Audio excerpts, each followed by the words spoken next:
I think I'll have you write down your questions today. This is chapter 19. I'm going to actually read all of the rest of the chapter. I'd like you to come to class at 11 online with questions prepared. I also want you to send me the questions in an email. That way I have some proof that you wrote down the questions. I'd like you to send those to me before class at 11, if you at all possibly can.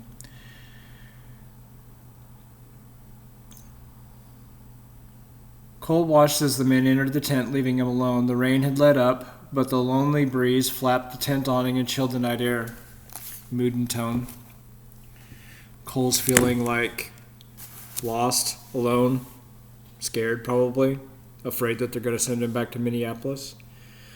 Cole was bone weary, which means tired, worn out, as he walked to the water to clean the dishes. The tide was letting out, and he tripped, skinning his shin on the rocks.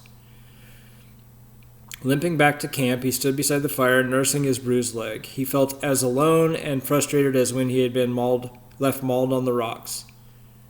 So he's feeling really low. Edwin and Garvey didn't understand. They didn't know what it was like to be alone, this afraid. As Cole stared into the flames, he thought about the wolf. The wolf was alone too, without anybody to care for it. Cole shook his head. This wasn't exactly true. Wolves often hunted in a pack. Together they accomplished more than they could alone. As Cole stared into the flames, he found himself crouching like a wolf. Slowly he inched forward around the flames, his head hung low as if prowling. Gradually he circled faster, pretending to run with the pack in pursuit of the wounded moose. He felt the power of the pack working together. The pack was powerful when they depended on each other. Any wolf that left the pack lost the protection of the other wolves and became weaker, no longer sharing the pack's food. He's saying that when in a pack you're stronger, and when you're alone you're weaker. Almost reluctantly, Cole finished the dance. Trying not to wake the others, he entered the tent and prepared for bed. As he squirmed into his sleeping bag, a voice surprised him. "What did you learn?" Garvey asked. "That you need help from others, like a wolf pack." "Good night," whispered Garvey. "Good night," said Cole. Edwin coughed. "Have a good soak tomorrow." Cole woke often during the night, afraid he might oversleep. He kept lifting the tent flap and peering out.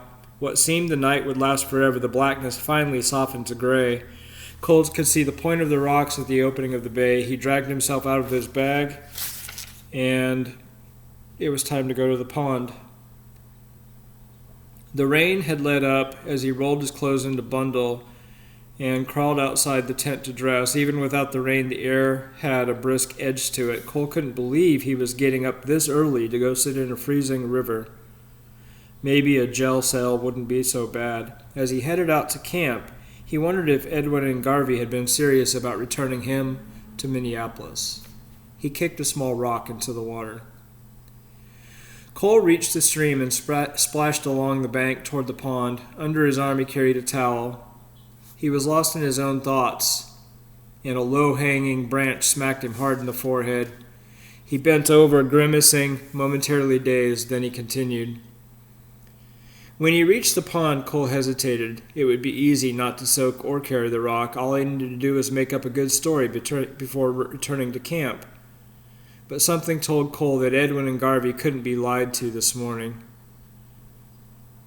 He waded into the icy water. The pool didn't seem quite as cold as the first morning they had come, but it still took his breath away as he crouched and lowered himself. He held his breath and breaststroked over to the rocky bench. Hugging his arms tightly to his chest, he sat shivering and looking around at the water, the trees, and the dawn sky. His whole body was peppered with goosebumps.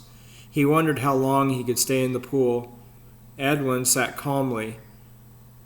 sat calmly, as if sitting in a warm bathtub. Cole tried closing his eyes.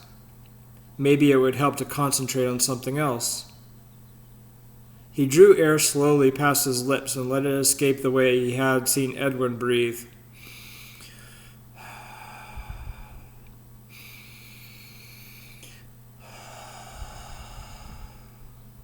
Over and over he breathed, trying to clear his mind. Gradually, he quit hugging his chest and let his arms drift out and away from his body until they hung suspended in the water. Cole found that if he sat completely still, his numb skin actually felt warm. He breathed deliberately, imagining himself as calm as the pond. Slowly, he opened his eyes and he looked at the sky reflecting in the water. The floating clouds glowed red with the coming sunrise. A flicker of movement in the reflection made Cole glance up, but then he realized the movement was a fish, hovering just near his knees. Holding his breath, Cole watched the silver fish. He wondered how the trout would taste for breakfast. At that same instant he thought of eating the fish. It moved off and disappeared. Cole released his breath. Had he moved? Was that what scared the fish? Or had his thoughts exposed his presence? Surely the fish couldn't sense his thoughts. When Cole breathed again, he noticed that his breaths had cooled and they were sucking on a cough drop. He also noticed that in the water his joints didn't ache, nor did he feel the pain in his blistered hands. His few thoughts seemed distant from his body. The cold water had somehow suspended his whole existence. Kind of like what we do when we visualize. When Cole finally left the pond, it was not because he had gotten too cold or impatient, but because he had finished the soak. He drifted forward in the water until he could swim gently, barely rippling the calm surface. On shore, he towel dried. He felt that he had discovered something. He wasn't sure what. All he had done is sit in the cold water and try not to think, and yet that simple act had made him feel so calm. After dressing, Cole walked to where Edwin's ancestor rock had stopped when it rolled down the slope the day before. He moved stiffly from being so cold, but his joints didn't ache, and when he had crawled into the he crawled in away from the tent that morning. He paused before lifting the rock and slowly stretched his body, touching his toes, reaching for the sky, twisting at the waist and leaning backward. All the while, he kept breathing deeply. The deep breath seemed to slow down his thoughts and make him calm. Cole wondered how Edwin had discovered this. Cole kept stretching, then he lifted the rock and started up the hill. He neither rushed nor dawdled. He moved deliberately, trying to not look ahead at how far he had left to go. Instead, he tried to imagine each step as a day in his life. Whenever he stumbled, he imagined a day in his life when he had stumbled. There had been plenty of those days, but when he stopped to catch his breath, he looked back and saw how far he had come. He had come a long way since smashing Peter's head on the sidewalk. That seemed like another lifetime ago. Cole wondered if the consequences of that moment would ever disappear. Not until he fixes it. Cole grimaced as he looked at the rock in his arms. He didn't want to spend his life in a jail cell. He hugged the rock tightly to his chest. What a fool he had been. Things could be different. At the top of the hill, Cole lowered the rock gently to the ground and stood without pushing it. He couldn't stop wondering why he had been born and thinking about all the twisted events that had brought him to this moment. They seemed a bizarre dream to be standing alone on this rocky hillside in Alaska with a round stone at his feet, and his mind filled with thoughts so totally different from anything he had known running around the streets back in Minneapolis. He felt like a new and different person. Slowly, Cole let go of his ancestors and allowed the stone to become his anger. He knew that he had to quit blaming others, including his father, for his problems. As long as blame still existed, so would his anger. He had to let it go the same way he let go of this rock. With that thought, Cole sank to his knees, placed both hands against the rock, and with a grunt, he shoved it down the slope.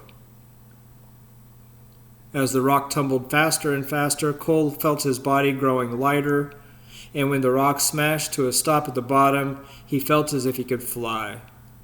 Now it was time to go back to camp and talk to Garvey and Edwin. Cole started down, looking ahead toward the pond. A movement caught his attention, and he spotted a large, white shape disappearing into the tall trees below.